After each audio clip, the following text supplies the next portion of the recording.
Bonjour et bienvenue dans cette nouvelle vidéo qui va parler donc de l'installation de notre petit kit iFlex Fuel. Ça m'a l'air assez simple, j'ai déjà jeté un petit coup d'œil comme je disais dans la vidéo de présentation du produit. Comme d'habitude, je suis toujours pas payé par eux, mais bon, c'est à mon sens, je pense que c'est la meilleure marque du marché par rapport à tout ce que j'ai pu voir, tout ce que j'ai pu lire, et ça a l'air d'être vraiment le must du must et presque le plus simple à poser. Alors à savoir, le type de kit que j'ai pris, c'est le iFlex Plus de iFlex Fuel. C'est un kit qui n'est pas homologué. Si vous voulez un kit homologué, ce sera le iFlex Blue qu'il faudra faire monter par un professionnel. Moi, je me le monte moi-même. Pour une raison simple, c'est que déjà, c'est mon métier de base. Enfin, je suis mécanicien automobile. Et ça fait aussi sauter la garantie de coup Toyota, donc tout ce qui est garantie relax. Toyota propose une garantie de 10 ans et jusqu'à 160 000 km. Donc ça, on sait que, hop, ça dégage. Donc on n'a plus de garantie Toyota sur toutes les pièces qui sont normalement en contact avec l'éthanol. Ça, c'est un gros point à savoir. Donc si vous voulez vous monter ce type de kit comme ça, vous perdez, sachez-le, vous perdez votre garantie constructeur. Donc on le fait en connaissance de cause. Après, moi, personnellement, c'est un moteur qui me fait pas plus peur que ça, puisque Toyota est réputé quand même, surtout sur leur modèle hybride, de pouvoir facilement atteindre les 300 000 km. D'ailleurs, on a un gentil sympathisant qui a laissé un petit commentaire dans une de mes vidéos, qui dit qu'il est taxi, qu'il a un CHR comme le nôtre, et qui a plus de 300 000 km sans aucun souci. Donc bon, je pense qu'on n'a pas trop à se plaindre. Je pense que certains véhicules à 300 000 km, il y a longtemps qu'ils sont partis à la casse. Donc bref. Donc en gros, en fait, on va dire que on n'a même pas besoin de savoir lire. Hein.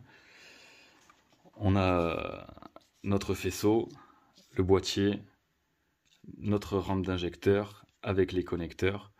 On va sortir nos connecteurs, on va se les repérer. Donc qui va avec qui, donc qui est le plus, qui est le moins. Et ensuite on va se brancher directement. On va se préparer donc notre faisceau. Hop, que j'ai déjà préparé. Alors là ça va être un sac de fil, mais bon, que j'ai déjà préparé au préalable, parce que ça prend un petit peu de temps, mais ça va très vite en soi. Enfin, j'aurais pu vous le montrer, mais ça va très vite. Donc ça c'est notre, on va appeler ça notre pont entre guillemets. Donc on va se brancher, hop, on va se sortir notre faisceau d'injecteur. On va brancher notre connecteur, clic, et celui-là, on va se le remettre directement à notre injecteur. Tout ça va être géré du coup, va être envoyé l'information à cette prise qui va être gérée par le boîtier. Le boîtier il va gérer aussi naturellement donc le taux d'éthanol et il va calculer du coup le temps d'injection selon le taux d'éthanol, selon la température extérieure, puisque sur le faisceau aussi nous avons une sonde de température que nous devons coller au plus proche de notre culasse. Donc je vais vous la montrer cette sonde. Tac, elle est juste ici. Donc cette sonde là on va la mettre, au plus proche du moteur, on va dire. Donc voilà, ça c'est notre capteur, notre fiche du coup pour notre capteur éthanol que l'on va aller brancher sur cette partie là. Donc juste ici, là où vous voyez le orange, juste en dessous, on a ce qu'on appelle un encliquetable. Donc ça c'est notre durée de carburant, donc c'est notre arrivée d'essence venant du réservoir. On a notre encliquetable et à cet endroit là donc c'est à cet endroit là du coup que l'on va faire un petit pont, sachant, attention, on ne touche pas à la durite d'origine. Donc on va faire un pont avec de la durite fournie,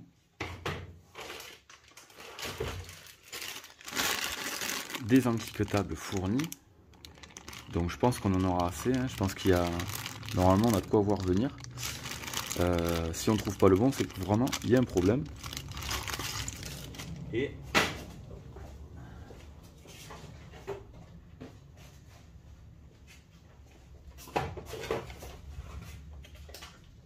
avec ce télé.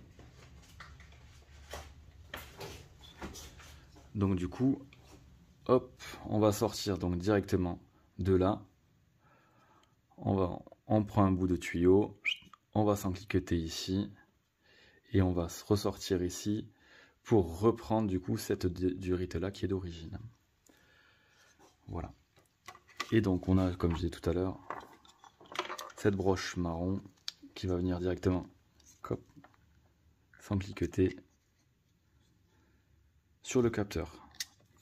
Alors pour dire, le capteur c'est un capteur Continental. Donc ils mettent pas de la daube hein, les types. Hein. C'est vraiment pas Camelot, hein. Vraiment pas. Alors, à savoir, quand on lit un petit peu la notice, on voit que, on lit que ce faisceau-là, le faisceau donc du coup d'origine pour le boîtier, tient jusqu'à 100 degrés. Ce qui normalement est suffisant de toute façon pour un compartiment moteur. Si on monte à 100 degrés, ça peut arriver, mais bon, ça va être plus côté collecteur d'échappement, mais ou vraiment très collé au moteur. Donc, moi, ce que j'ai prévu en plus d'y mettre un morceau de gaine tout autour. Je vais pas y dire pour y faire plus propre, parce que franchement, le faisceau, c'est un faisceau tressé, c'est super quali. Mais pour que ça puisse tenir encore un petit peu plus la température. Donc voilà. Alors, ce que j'ai pas trouvé par contre, c'est que donc on a notre faisceau, hop là.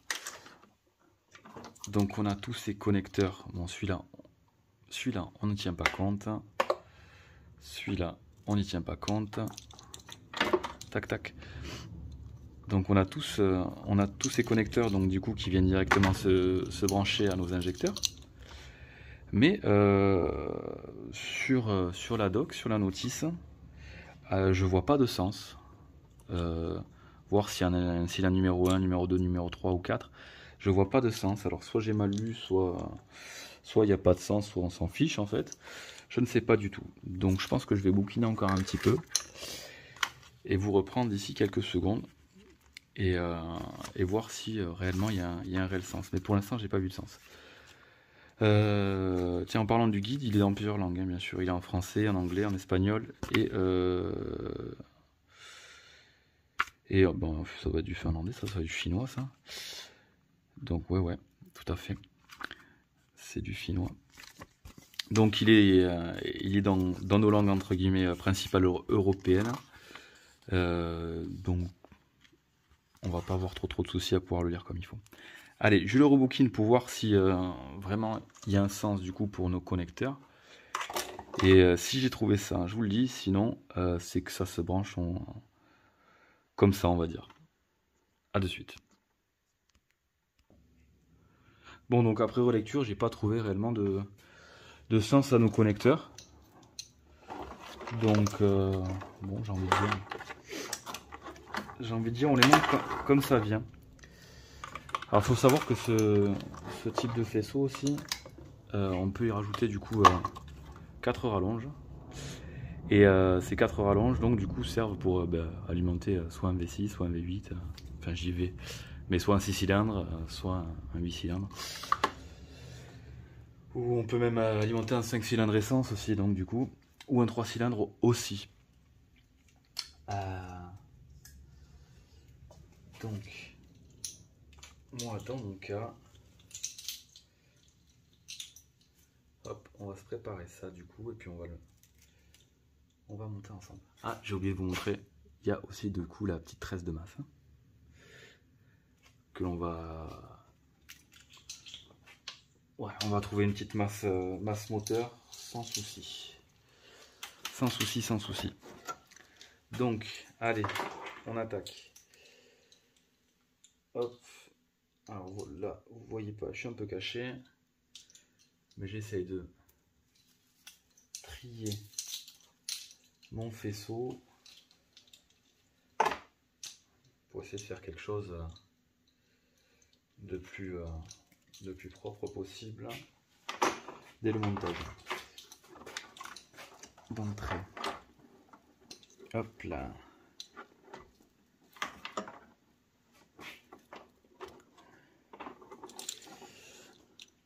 Donc ouais, il n'y a même pas de différence de longueur, hein. Je suis encore sur mes sur ceux-là là. Il n'y a même pas de différence de longueur, donc mis à part lui qui gainait de rouge. Et quand on regarde le schéma ou quoi, ben ça dit pas grand chose, hein. Donc je me dis bon, il devait plus avoir de gaine noire, je sais pas. De toute façon on verra au moment du démarrage, soit ça démarre, soit ça démarre pas. Je suis pas inquiet. Si ça démarre pas, on intervertira juste cela, mais bon, comme j'ai rien vu. Tac. Donc on va se défaire nos connecteurs d'origine. Donc en premier lieu, comme je disais tout à l'heure, on va essayer de trouver donc du coup sur notre connecteur où est la masse. Vous trouverez pas de plus puisque le plus il est donné par l'impulsion au niveau du calculateur, puisqu'on va pas injecter directement de l'essence dans les cylindres si c'est pas à son bon temps d'injection, à son bon moment d'injection. Donc pour trouver le plus pour trouver la masse, il n'y a rien de plus simple, hein. Moi je me suis pas trop pris la tête en fait. Je me suis mis sur ma batterie de servitude qu'on a sur cette partie là juste cachée. Je me suis mis donc là et puis sur mon connecteur et j'ai regardé sur quel pin j'avais 12 volts. Donc naturellement, une fois que j'ai trouvé mon 12 volts, je vais avoir trouvé ma masse, puisque je suis branché, je vous le rappelle, sur la batterie au niveau du plus batterie. Donc si on veut avoir un circuit 12 volts, il faut que ce soit branché du plus au moins. Donc plus batterie, j'ai retrouvé mon moins sur mon connecteur. Donc j'ai retrouvé mon moins au même endroit sur tous les connecteurs. J'ai testé mes continuités, donc on a bien la masse, donc le moins partout sur tous nos connecteurs. Et donc je me suis servi de ça du coup pour brocher mes fiches en fait, puisque quand ça arrive, ces fiches-là ne sont pas brochées. C'est-à-dire que vous n'allez pas avoir cette partie-là sur les fils. Vous allez directement avoir les pins qui sortent tout seuls. Je vais vous montrer un exemple. 6. Voilà. C'est bien ça. Quand ça arrive, voilà. Vous allez avoir un connecteur comme ça. Tac. Et cela, donc du coup, à brancher auquel il faut y mettre, donc du coup, la bonne fiche. Voilà. Tac. Donc on va se faire passer tout ça proprement, tac tac, juste en dessous.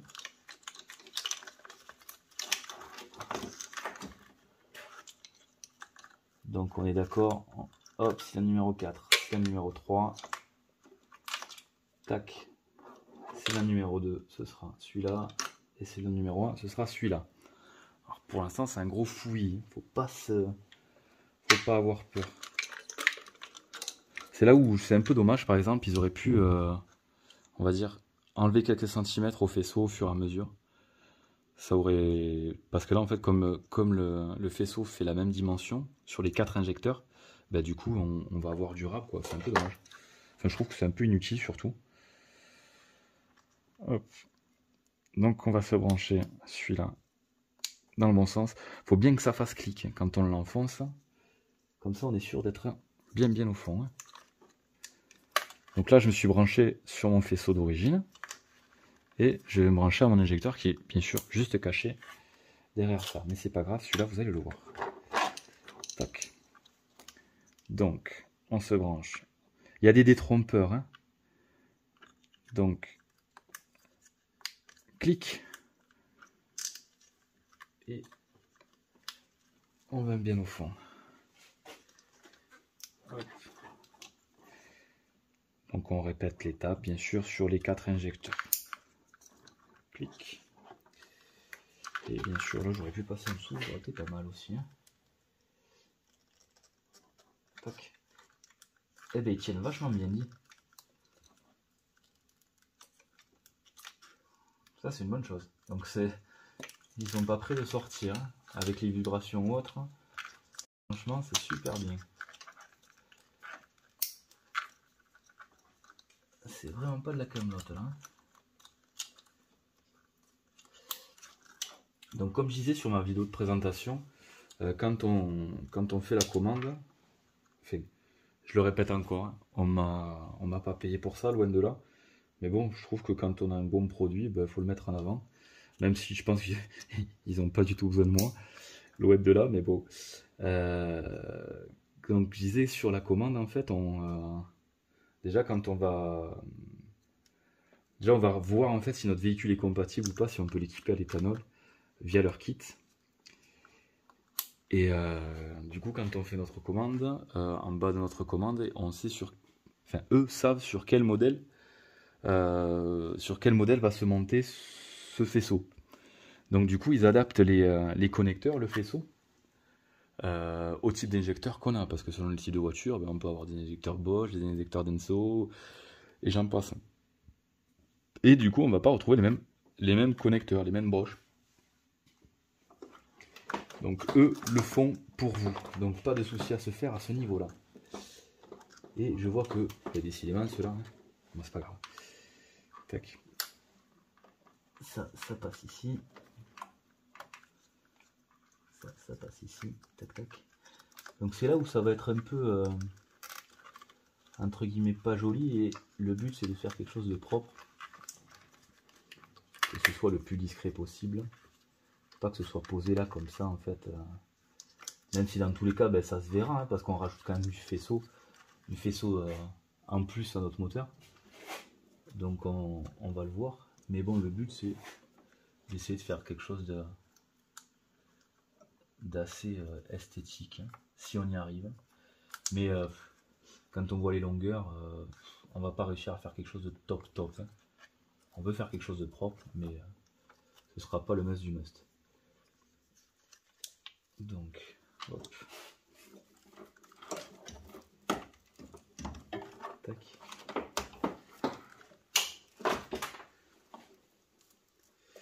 Donc moi j'ai décidé de passer le faisceau du coup par la gauche pour une raison simple en fait.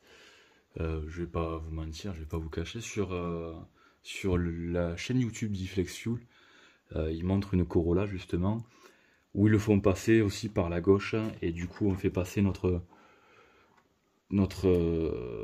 câble d'alimentation pour notre connecteur à carburant, pour notre capteur éthanol pardon, où ils le font passer par dessus et je trouve que c'est très bien en fait. Après ça nous évite d'aller chapeauter un peu sur la partie convertisseur et tout ça, c'est pas plus mal, hein. Donc j'ai tendu un petit peu mon faisceau à ce niveau là. J'ai aussi mon capteur tac. Hop là. Mon capteur de température, donc pour le démarrage à froid, pour le cold start, que je vais faire glisser moi directement ici. Il est tout petit là, et que je vais faire tenir après par une lanière le long de la culasse là. Hop.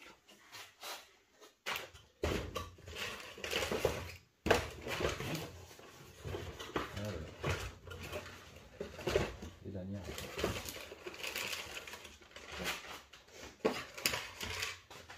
Alors ils fournissent des lanières hein, comme ça là, des petites, ce que j'appelle des lanières, certains appellent des colsons ou des rislans ou des lanières.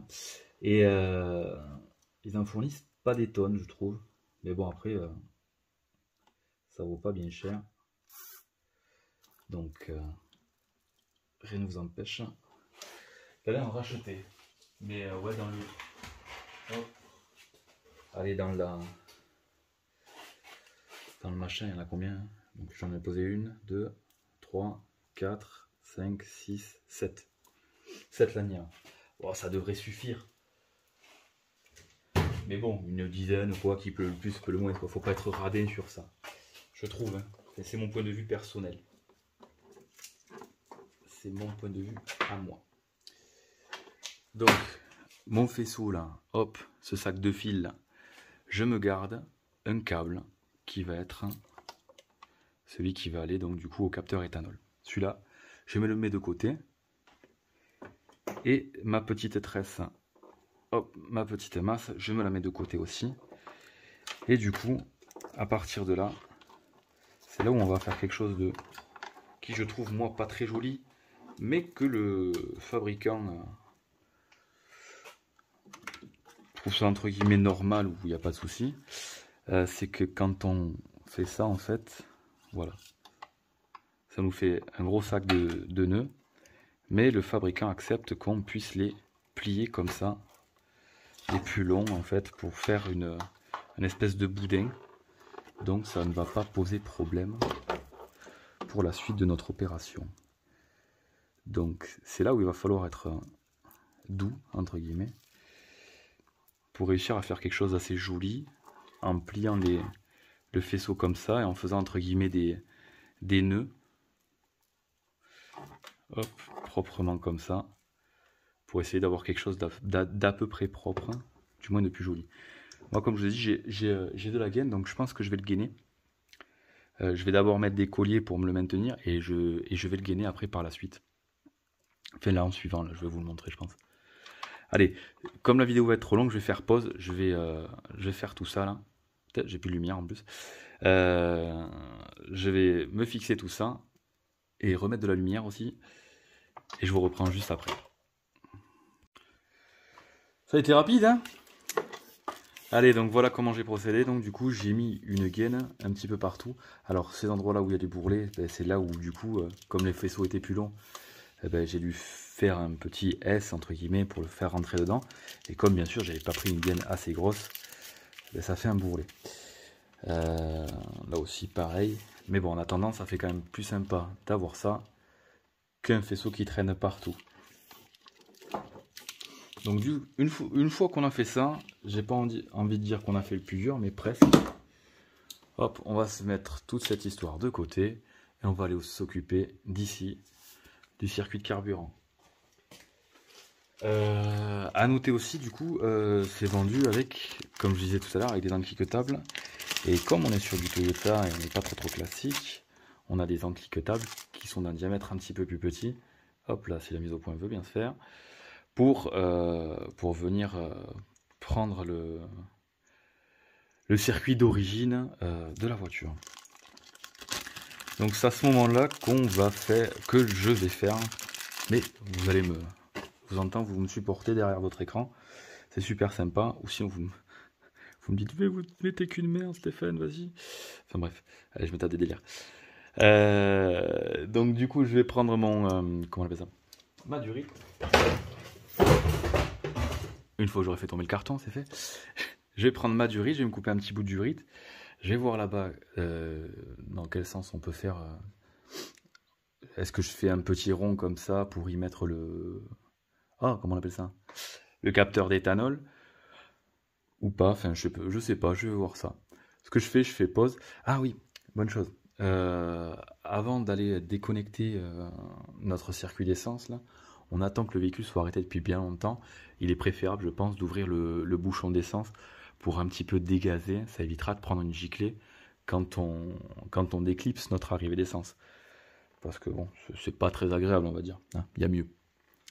Allez, ce que je fais, je procède et je vous montre après le résultat, si on arrive à le voir. Bon, c'est pas très, enfin, c'est pas que c'est pas très intéressant, mais bon, on va le déclipser. Je vais mettre hop, lui là-dedans, qui va prendre la place du circuit d'origine. Lui, je vais le couper. Je vais mettre mon capteur et je vais me rebrancher sur celui d'origine. Le but, en fait, c'est que une fois que ce sera branché, tout ça, c'est que ma durite ne bouge pas trop.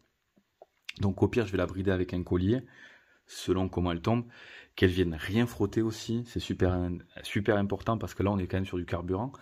On a une pompe à carburant derrière qui, je sais pas combien de litres heure elle va débiter, mais bon, même s'il n'y a pas de débit, il y a au moins un petit peu de pression au minimum, hein. Donc le but c'est pas de foutre le feu à la bagnole. Donc avec ça on fait super gaffe, on prend bien le temps de bien faire. Donc c'est livré avec les encliquetables et c'est livré avec des colliers de serrage, des très bons colliers de serrage aussi, qui vont nous servir du coup à faire en sorte d'avoir un circuit le plus étanche possible, quoi. Il ne faut pas qu'il y ait une seule goutte qui sort de là. Là, on rigole pas avec ça. Hein. Du coup, comme je disais, nous avons ces types de colliers là. Hop. Pour venir serrer notre tuyau à carburant. Donc comme je vous disais, en fait, on n'hésite pas à le recouper au pire bien droit pour que ça vienne bien épouser la forme du connecteur rapide, du tuyau à carburant. Ok? Et après, donc, on va se mettre ça et on va se le serrer comme il faut. Je suis totalement désolé, j'ai totalement oublié de rallumer la caméra. Donc j'ai branché le connecteur éthanol qui est ici. Donc je me suis grave embêté en fait au niveau des encliquetables. Il y en avait un qui allait pas, j'ai pas compris pourquoi. Donc ce que j'ai fait, j'ai pris un bout de durite et je l'ai rentré directement à fond. J'ai tout bien séché, je l'ai rentré à fond directement dans le, comment on appelle ça, dans l'arrivée de carburant qui est d'origine et serré avec le collier. J'ai mis le collier bien sûr après la gorge, comme ça peut, même en tirant ou quoi, franchement ça bouge pas. J'ai tiré dessus, ça bouge pas. Donc j'ai rebranché juste à l'instant là, comme je vous disais, j'ai oublié de rallumer la caméra, donc voilà. Donc le contacteur taux d'éthanol et je me suis mis, j'ai connecté du coup le boîtier. Et là, j'allais effectuer mon premier démarrage. Quand j'ai vu que ça filmait pas du coup. Donc est-ce qu'elle va démarrer? Bonne question, sachant que là ça va être un démarrage forcé parce que ça démarre naturellement sur l'électrique. Est-ce qu'elle va ratatiner un peu ou quoi? Je sais pas du tout. Sur ce boîtier là, sur le iFlex Plus, on peut télécharger donc une application ou via la prise OBD, il y a un logiciel qui s'appelle iFlex. Et le iFlex Tuner, en fait, il va vous permettre du coup de gérer vos démarrages à froid, gérer comment on appelle ça, vos temps d'injection et tout ce qui s'ensuit. Ne me posez pas de questions là-dessus parce que pour l'instant j'en ai aucune idée, je vais le découvrir je pense au fur et à mesure via déjà l'application. Donc je disais c'est parti pour le démarrage. On va voir ce que ça donne. Allez, go. Hop. Alors est-ce que ça va ratatouiller ou pas? Je ne sais pas du tout. Mince, la clé. Ça va marcher mieux. Allez, donc là ça démarre en électrique. Je vais appuyer sur l'accélérateur pour que le moteur thermique démarre.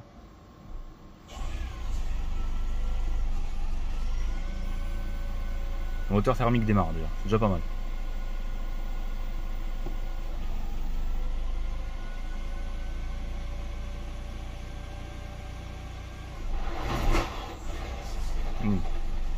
Il y a un truc qui plaît pas. J'accélère à fond pour voir. Bon, c'est un gros fail. Je vais voir sur l'application pour voir s'il y a quelque chose à faire. Pour être totalement transparent, du coup, on est le jour 2. Puisque quand j'ai commencé à monter tout le faisceau, en fait, il commençait à se faire tard. Et en fait, quand vous avez vu, le premier démarrage a été totalement chaotique. Même si c'est très bref, en fait, on entend bien que le moteur tourne pas rond. Il va tourner rond au ralenti, mais après il tourne pas rond. Et ce que je pense que j'ai fait, en fait, j'ai dû intervertir du coup les fiches, en fait, quand il nous demande de prendre les polarités. Donc on va prendre nos continuités entre les broches. Et là où je me suis trompé, et parce que j'ai pas bien lu la notice en fait, là où on a la continuité, il faut y mettre le fil rouge.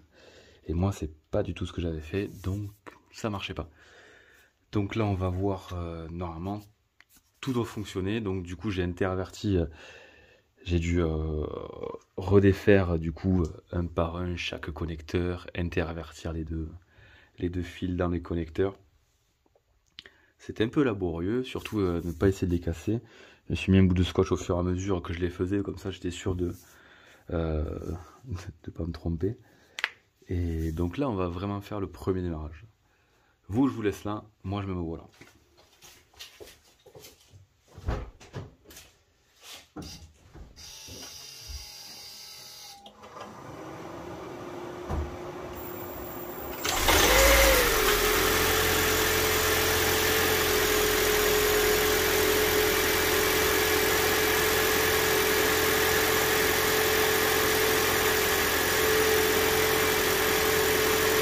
Eh ben c'est parfait. Pas de bruit suspect, il a démarré au premier coup. Du coup en fait pour les hybrides, pour le démarrage forcé, comme ça démarre naturellement en électrique au début, sauf quand il fait très froid, on appuie à fond sur la pédale accélérateur et le thermique va se mettre en marche jusqu'à un moment donné où il va s'arrêter. Ce que je vais faire, je vais mettre quelques coups de gaz pour voir ce que ça donne.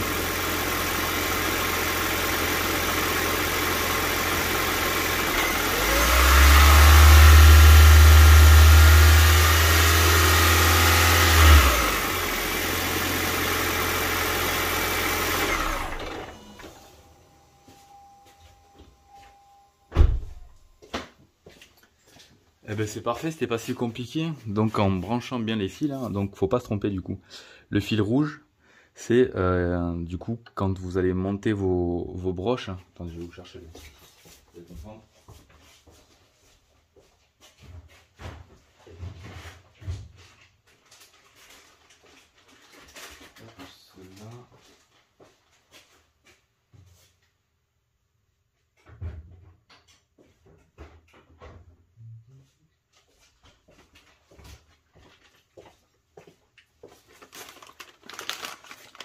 Quand vous allez brancher vos broches en fait, du coup c'est le fil rouge qui doit se brancher là où vous avez la continuité.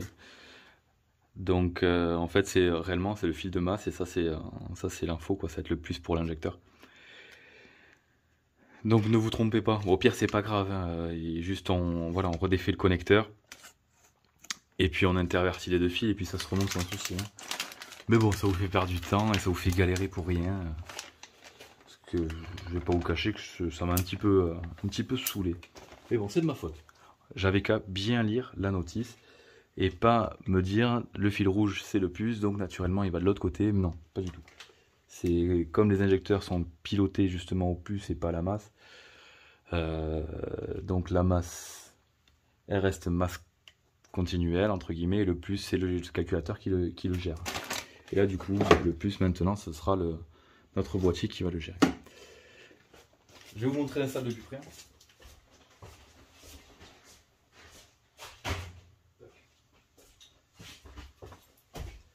Que j'ai pas totalement finalisé, il me reste juste quelques colliers à y mettre. Mais vous allez voir. Dans tous les cas, ça va rester entre guillemets un petit peu brouillon. En fait, toute cette partie-là, ben, on ne peut pas faire réellement propre, puisqu'on a quand même une assez grande longueur de faisceau, de connecteur double, donc ça va pas être très très pratique.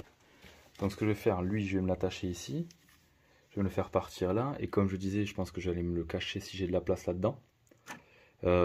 C'est pas histoire de le cacher en fait, c'est juste histoire que ça fasse propre entre, c'est tout. Ensuite, je répète, j'ai pas fini l'installation, il me reste juste quelques colliers de serrage à mettre. Donc au fond là, hop, on a du coup avec ce que vous avez en plein milieu de l'écran là, c'est le capteur taux d'éthanol. Et là, le câble que vous voyez qui passe un petit peu n'importe comment là, lui je vais me l'attacher proprement avec des lanières, puisqu'il est relié à notre boîtier Flexio. On a notre sonde du coup de température extérieure, donc pour le démarrage à froid, qui est posée ici. Donc au plus proche de la culasse, comme ils ont marqué. Et là, j'ai quand même pour faire plus propre, quand même mettre quelques lanières ici pour que ça fasse un amas de fil un peu plus propre, parce que réellement ça fait dégueulasse. Enfin, c'est mon point de vue personnel. Surtout qu'il n'y a pas de cache style dessus, il n'y a pas de cache moteur. Donc moi ça me frappe aux yeux. Après j'ouvre pas le capot tous les jours, mais bon voilà. Je vais vous faire, après on va basculer directement sur l'application. Et puis on va regarder, je vais découvrir avec vous comment fonctionne l'application, quel type d'infos, quelle info en temps réel on peut avoir. Donc je vous reprends de suite, je vais vous mettre sur l'application. Bon, pour l'instant j'ai pas réussi à pairer encore le boîtier avec l'application. Mais c'est pas grave, on va y arriver. Je vais juste vous montrer, donc du coup, j'ai mis un collier ici, tac tac, ce que j'ai fait partir, du coup, comme moi j'avais gainé, j'ai fait partir par derrière, et en fait j'étais obligé de le mettre là. Bon, je sais, j'ai mis des lanières blanches, j'en avais plus des noires. Donc je l'ai mis ici, C'est pas trop mal, je pense. L'essentiel, c'est qu'il bouge pas, c'est qu'il est frais. J'ai fait courir du coup le fil de la sonde de température, toujours ici en marron. Je l'ai fait courir du coup le long des durites de frein. Et du coup pour arriver jusque là, donc nickel. Et puis voilà. Donc ça fait... Bon, c'est poussiéreux. Mais quand on regarde de loin, allez, on fait abstraction de ça. C'est pas déconnant, je pense. Donc voilà. Allez, je réessaye du coup de me connecter à l'application. Toujours pareil, j'ai essayé de vous filmer ça. Et comme ça, on va voir ce que ça donne. Mais j'espère que ça va marcher. Hein. Allez, je viens de retélécharger l'application iFlex Plus. On va voir si ça marche. J'espère que ça va marcher. Hein, parce que là, ça commence à me fatiguer. Connecté. Du premier coup. Donc en fait, du coup, j'ai dû tout simplement redésinstaller, réinstaller l'application. Hop, donc je clique dessus sur l'appareil trouvé. J'aurais peut-être dû le laisser finir de voir tout ce qu'il avait trouvé. Je sais pas. Voilà. Teneur en éthanol 10%. Ça tombe bien, je suis au E10, donc voilà. Température moteur 47 degrés, donc j'ai bien mes 4 cylindres. Ok, là j'ai mon ralenti. Hop. Mode de conduite économie. Alors, comment ça marche? Tac. Diagramme. Taux d'utilisation des injections. Teneur en éthanol. Tour minute en rouge. Ok. Ça va pas être la partie dans laquelle on va toucher le plus, je pense. Je pense que les premiers temps, ça va être le démarrage à froid. Donc je vois que c'est par défaut. On a plus 1, on voit, on peut monter. Hein. Plus 1, moins 1, enfin on va jusqu'à personnaliser. Je sais pas, je vais mettre plus 1 pour voir. Et hop, personnaliser, non, on peut pas. Ok. Pour l'instant, je vais pas toucher. Je vais laisser comme ça en fait. Je vais tout laisser comme ça. Je vois mode de conduite, on a économie, dynamique, sport. Alors ça, je pense que c'est attesté d'usage. Liste des données, j'ai déjà fait. Non, j'ai pas fait encore. Donc cycle régime 3%, tour par minute. Bon, ça c'est normal parce que j'ai le pied sur l'accélérateur. Sinon, naturellement, elle va se mettre en électrique. Code erreur active 0. Code erreur enregistré 0. Tout va bien. Enregistrement au démarrage. Il n'y en a pas. Qu'est-ce qu'on peut faire? Liste des données, j'ai fait, oui, je viens de le faire. Info démarrage, tac tac. Durée d'enregistrement 9 secondes. Température démarrage moteur. Donc là, c'est quand j'ai démarré là à l'instant en fait. Enfin, quand elle a pris du coup l'application. Teneur en étalon au démarrage 10%. On est au 10. C'est dingue, putain, si c'est précis à ce point là, c'est vraiment énorme.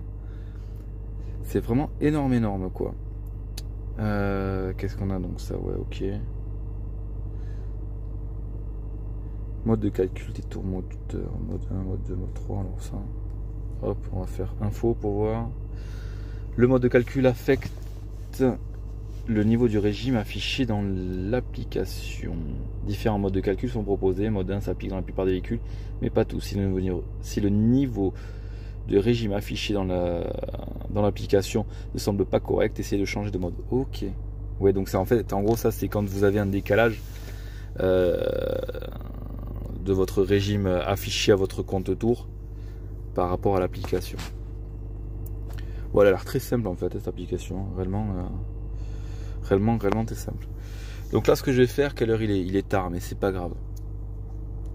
On va aller faire le plein ensemble du coup. Hein, je vais vous montrer ce qui me reste en carburant, mon autonomie, et puis comme ça on va calculer la consommation que j'ai fait du coup sur le dernier plein en E10. Enfin, c'est pas on va calculer, c'est vous allez calculer. Je vais vous laisser le soin de me le mettre naturellement en commentaire pour voir s'il y a un gros écart entre ma consommation affichée au tableau de bord et ce que je consommais du coup en samplon 95 E10 actuellement. Allez, on se retrouve à la station-service. Allez, donc on part faire le plein. Déjà on va voir si on ressent une différence en termes de conduite. Moi, je vois pas pourquoi on aurait une différence, on va être franc. Parce que là on a juste rajouté un boîtier, on va dire, qui va nous donner des infos. On sentira peut-être une différence à le 85 directement.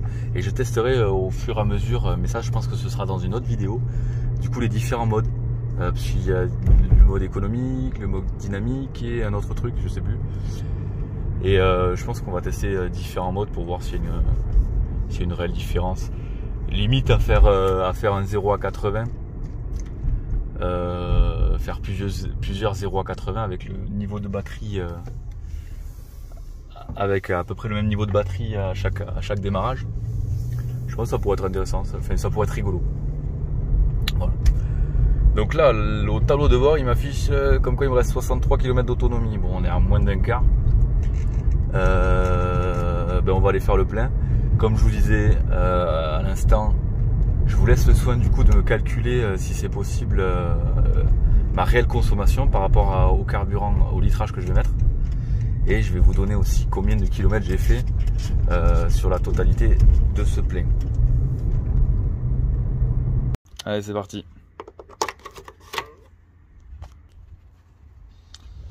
Allez, hop.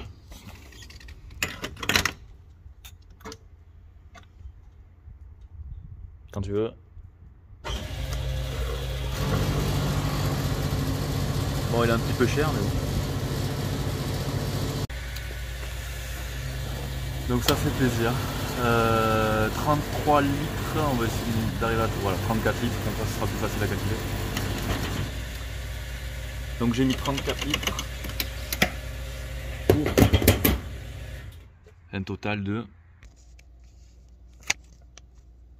donc du coup le dernier, tac, pour 564 km, j'avais mis 33 litres de samplon 95 E10 du coup, 34 litres pardon. Donc je vous laisse calculer du coup ma consommation, sachant que ça c'était un parcours autoroutier. Donc 34 litres, 565 km. Combien ça fait au 100? Bonne question. Lui, il me dit que j'ai fait une moyenne de 5 litres 6 au 100. Je vous laisse me mettre le petit résultat dans les commentaires, ça m'évitera de faire le calcul. Allez, donc on fait le premier plein à le 85. Et on va faire le premier roulage. Et une fois qu'on sera arrivé à la maison, du coup on va voir si le capteur d'éthanol on va pouvoir voir du coup le taux d'éthanol qu'il y a dans le réservoir, du coup dans le carburant. On peut voir que malgré du coup là en fait je suis vous ne voyez pas, mais vous voyez juste l'application. Je suis arrêté, donc je reviens de faire le plein. La voiture est donc du coup en mode électrique et je vois que j'ai l'application quand même qui fonctionne. Et donc sur cette application, donc si on fait bien le calcul, donc j'ai mis 34 litres de E85 et sachant qu'avant j'avais du E10, donc il me restait, on va dire le réservoir fait 43 litres, il restait 9 litres de E10. Et là on voit une teneur en éthanol du coup de 53%. Donc c'est pas mal. Ça veut dire qu'on peut rouler dans tous les cas, il n'y a pas de souci. Donc déjà là pour en revenir un petit peu à nos moutons, je n'ai vu aucun changement. Mais vraiment aucun changement. J'avais déjà remplacé les bougies, je sais pas si je vous l'avais dit ou quoi. Je vous mets au pire une fiche sur le remplacement des bougies en haut à droite. Et en bas dans la description, au pire, j'avais remplacé les bougies. Et déjà, je vous avais dit que je ferais un retour après le remplacement des bougies, voir si je ressentais une différence à la conduite. Alors au remplacement des bougies, j'ai senti une différence à la conduite parce que je n'avais plus de trou. À un moment donné, depuis que je l'ai en fait, j'ai un trou à l'accélération en pleine charge. Donc on a notre montée en régime. Et puis d'un coup, en fait, elle baisse pas de régime, mais on sent qu'elle met un peu plus de temps à monter en régime. Et puis voilà. Et là, depuis que j'ai changé les bougies, la montée en régime est linéaire, donc c'est top. Et là, du coup, j'ai fait une accélération et ça marche super bien, j'ai aucun souci. Donc là, on voit en bas de votre écran, on voit activité des injecteurs. Comme elle est en mode électrique, il n'y a rien qui est allumé du coup. Je vais du coup démarrer, hop, et on voit que les 4 injecteurs sont connectés et on voit mon régime moteur instantanément. Mode de conduite économie, ça j'avais dit que je le testerai. Est-ce que on le teste de suite ou pas? Bon allez, on va le tester de suite. Ah, ça faut pas le montrer, ça. C'est interdit, ça. C'est pour les courses automobiles. Donc ben non, on n'est pas sur la route, donc on va pas s'en servir. On est sur la route, pardon, donc on va pas s'en servir. Et mode dynamique, meilleure réponse tout simplement. À mi-pédale, on va dire, à mid-range, à moitié puissance, et une meilleure réponse. À m'écouter, raconter des conneries et tout ce qui s'ensuit. Merci d'être là. Comme d'habitude, ben, si vous avez des questions, j'essaie d'y répondre au maximum, sachant que j'ai pas la science infuse, mais bon, si vous rencontrez des problèmes, comme moi j'ai rencontré du coup avec mes connecteurs, qui n'est pas un problème, c'est juste que j'avais mal lu la notice. Mais bon, si vous avez des soucis ou quoi, ben, si vous êtes sur la pause de ce type de boîtier, si je peux vous renseigner, même si comme je dis, je suis absolument pas ambassadeur de la marque ou quoi que ce soit, c'est juste que c'est sur tout ce que j'ai vu en fait, cette marque là, ça reste la meilleure du marché. Donc j'ai bûché au maximum pour essayer de faire cette vidéo et malgré ça, je suis loin d'être au point. Enfin bref. Bon allez, j'arrête de parler. Donc si ça vous a plu, n'hésitez pas à liker, partager, abonnez-vous, c'est gratuit, ça me fait plaisir. C'est pas grand chose, mais on est bientôt 1000 et en fait grave ça motive au taquin en fait. Donc merci beaucoup. Comme d'habitude, ben, je réponds aux questions. De toute façon, je suis là pour ça. Enfin, je suis là pour ça. Ça me fait plaisir, quoi. On partage au maximum ensemble et puis voilà. Allez, je vous souhaite à tous une excellente journée. J'espère que le visionnage n'a pas été très long. J'espère que j'ai pas trop parlé. Et je vous dis à bientôt. Du coup, je pense que la prochaine étape, ce sera... Là, je vais faire un long trajet. Donc, je vous ferai un petit retour sur mon long trajet. Et n'hésitez pas à me mettre aussi en commentaire du coup, ma consommation. Si vous avez fait le calcul, voilà, ça me fera plaisir. Allez, je vous dis à bientôt. Ciao.